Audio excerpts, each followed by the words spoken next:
그래서 조직입니다. 경호처장이 있고 원래는 뭐 경호실장이라고 그러는데 실장하고 뭡니까 비서실장하고가 이제 하니까 항상 싸움이 일어나는 거예요. 야, 네가 누가 세? 뭐 이런 얘기하면서 싸우고 뭐 이런 것들이 군사정부 시절부터 계속 문제가 되니까 지금은 이제 비서실장 밑에 경호처장이 되는 거죠.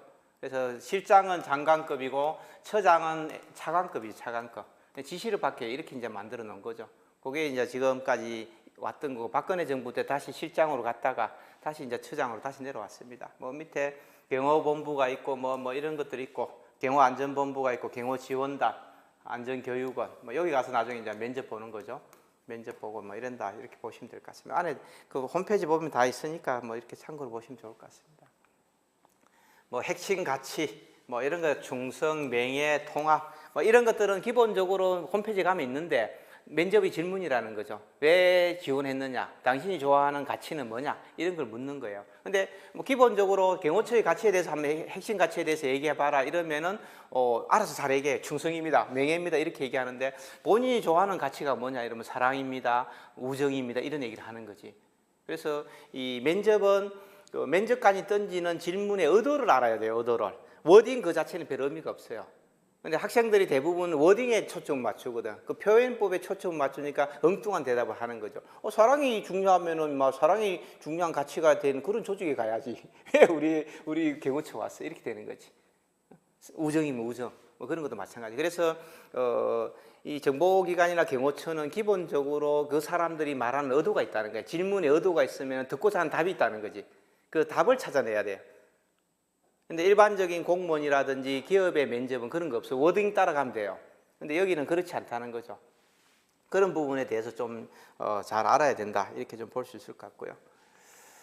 그래서 뭐 인재상, 충신, 지통 뭐 이렇게도 얘기하는 거죠. 근데 약간 이제 충성이라는 것들도 옛날하고는 조금 달라졌다는 거지. 옛날에는 뭐 군사정부 시대 때는 수류탄을 주십시오. 제가 김일성이하고 자폭을 해서 통일을 하겠습니다. 이렇게 하면 괜찮지만 지금은 이제 그런 얘기도 안 먹히는 시기니까 현대적 의미의 해석이 필요한 거지. 그죠? 충도 마찬가지고 믿음이라는 게 도대체 뭔가? 옛날에는 뭐 그래 내가 대신 죽어줄게 이렇게 얘기할 수 있겠지만 요즘 그런 얘기는 아니니까. 그래서 믿음에 대해서 너는 어떻게 생각하느냐?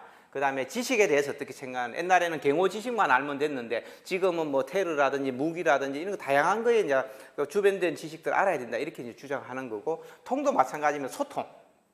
경호처가 1선 경호를 하고 경찰이 2선 경호를 하고 군이 3선 경호를 하니까 얘들하고 군과 경찰들하고 어떻게 잘 대화가 되고 지휘를 할 것인가 이런 게 굉장히 중요한데 요즘은 갑자기 대통령이 이제 해외 순방도 막 옛날에는 1년에 한두 번 갔는데 요즘은 거의 한 10번은 가는 것 같아요. 내가 봤을 때 10번은 거의 뭐 10번 이상은 가는 것 같아. 거의 다.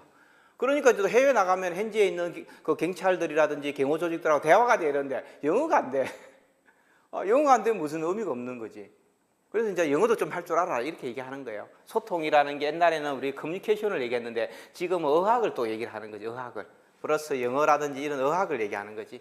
그래서 이런 부분들에 대해서 이제 현대적 의미로 좀 많이 바뀌었다. 그래서 이 부분들에 대해서도 좀 준비를 잘 해야 된다 이렇게 좀 볼 수 있을 것 같습니다. 뭐 경호 지침, 열린 경호, 소통 경호, 스마트 경호 뭐 이런 얘기를 하는 거죠. 그래서 또 최근에는 뭐 지금 뭡니까 낮은 경호란 말을 쓰고 있는 거죠. 낮은 경호란 말을 지금 쓰고 있습니다. 지금 이재명 정부는 열린 경호와 낮은 경호라 이렇게 얘기하는데 뭐 열린 경호는 좀 개방해라 이런 뜻이죠. 옛날에는 뭐 그냥 대통령하고 그 국민들하고 사이를 뭐 완전히 뭐 철통같이 방어해서 악수 한 번 하기도 어렵게 만들었는데 문재인 정부 들어서면서 그 부분이 많이 없어졌던 거죠. 뭐 그런 부분들이 또 윤석열 정부 들어서 또 여러 가지 뭐 이틀막 사건도 일어나고 뭐 여러 가지 이슈들이 있으면서 이게 또 굉장히 부정적이었고 그래서 이재명 정부에서는 어찌됐건 뭐 낮은 경호를 해라, 국민들 눈높이에 맞춰라 뭐 이런 얘기를 지금 계속하고 있는 것 같아요. 뭐 소통 경호 이런 것들도 뭐 당연한 얘기고 스마트 경호도 이것도 문재인 정부에서 열심히 좀 얘기했는데 윤석열 정부 들어서는 뭐 그 얘기 안 하다가 좀 최근에는 또 이슈가 되고 있는 것 같아요. 그래서 우리가 기본적으로 이 정부가 지향하는 경호 원칙 지침이 뭔지를 알아야 되는 거죠. 거기에 맞는 사람을 뽑아 쓰겠다는 거지. 거기에 맞는 사람들을. 그 부분에 대해서 좀 명확하게 알고 설명을 할 수 있어야 된다.